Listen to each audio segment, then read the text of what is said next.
La rédaction d'Euradio, au cœur de nos régions.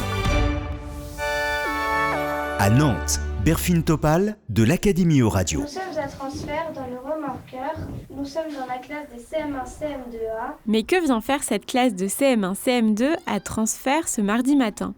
Ryan, élève de la classe de l'école Plancher de Rezé, nous répond. On y est venu pour faire des sons avec notre classe. Le site transfert s'est installé temporairement sur les anciens abattoirs de Rezé avec un projet artistique et culturel qui vise à réactiver ce quartier.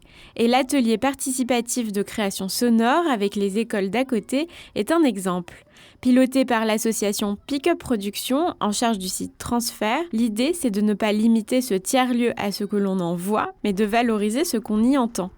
Alors les élèves font sonner le gravier, les portes des containers, le bois du remorqueur ou le sable sous le toboggan. Jérémy Tourneur est responsable des relations au public à Pick-up Production. C'est une question qui peut être un peu technique, la question du son. Et nous, on avait envie, dès le démarrage du projet, d'impliquer des enfants, en fait. Et que la matière de base soit créée avec eux, grâce à eux. La place des enfants est déterminante, puisque c'est eux qui vont être acteurs de la ville. Ils vont avoir un rôle prépondérant pour la suite. C'est la future génération aussi qui va peut-être habiter dans 15 ans, 20 ans ce futur quartier. Et puis c'est aussi eux qui vont faire vivre la ville aussi. Et pour le duo La Botanique, composé des artistes Thomas Coccini et Ronan Moinet, qui ont mené ces ateliers et sensibilisé les élèves aux outils, l'expérience est tout aussi précieuse. Thomas Coccini s'occupe de les accompagner sur la post-production et la modulation des sons. Comment avec des effets, on peut aller donner une toute autre couleur à des sons.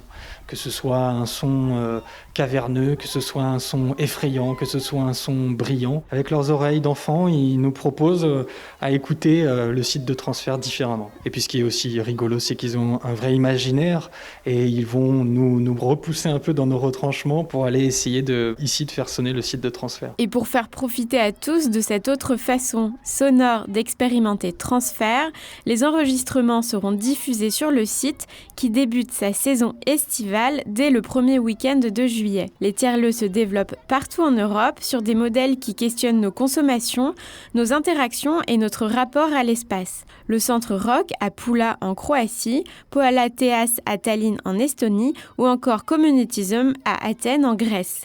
Chacun de ces lieux s'approprie l'espace pour développer la sociabilité et les initiatives collectives autour d'événements culturels, d'ateliers participatifs ou même parfois de logements solidaires. Euradio vous a présenté En Région, un reportage de la rédaction à retrouver sur euradio.fr.